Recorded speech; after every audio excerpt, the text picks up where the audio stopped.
আসসালামু আলাইকুম রহমতুল্লাহ। এভরিওয়ান কেমন আছে? আশা করি ভালো।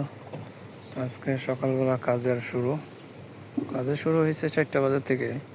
তো ওই টাইমে অন্ধকার থাকার কারণে ভিডিও করা হয় না। তাই এখন একটু ফর্সা হয়েছে, তো একটার পর একটা দেখা যাব যে কোন জায়গায় কাজ করতেছে।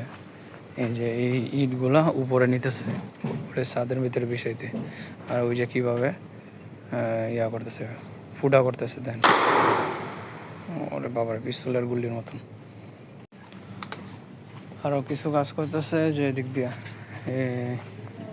দিয়া ব্লক করতেছে, কথা করতেছে। যে আমি যেহেন্দা পানি দিছিলাম গত ভিডিওতে যেহেন্দা পানি দিছিলাম হেন্দা আর কি তোমার এই যে সব সারি সারি করে ইয়া করতেছে, আর ওই যে উপরে কাজ করতেছে। তো বাদ বাকি কাজ আবার দেখা হইব ইনশাল্লাহ। তো এদিক দিয়ে যে ইট ফালাই না, তারপরে ইয়া করতেছে, একটার পর একটা ইট করতেছে। তো এই ইটগুলা সাজানো হবে জায়গায় জায়গায়।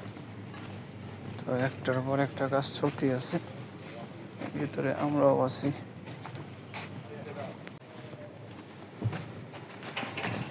এদিক দিয়ে তো কি কইরা দিছে, আর এই টাঙ্কিগুলা কোনটা খালি কোনটা ভরা, দিয়ে লগে আমার দায়িত্বের মধ্যে পড়ে। তো এইগুলা খালি হয়ে গেলে বইরা দিতে হইব একটার পর একটা। তো এদিক দিয়ে ট্যাঙ্কারের গাড়ি এলে অনেক সমস্যা হয়ে যাবে। তো ওদিক দিয়ে আবার কাজ চলতেছে, দেখি কি অবস্থা।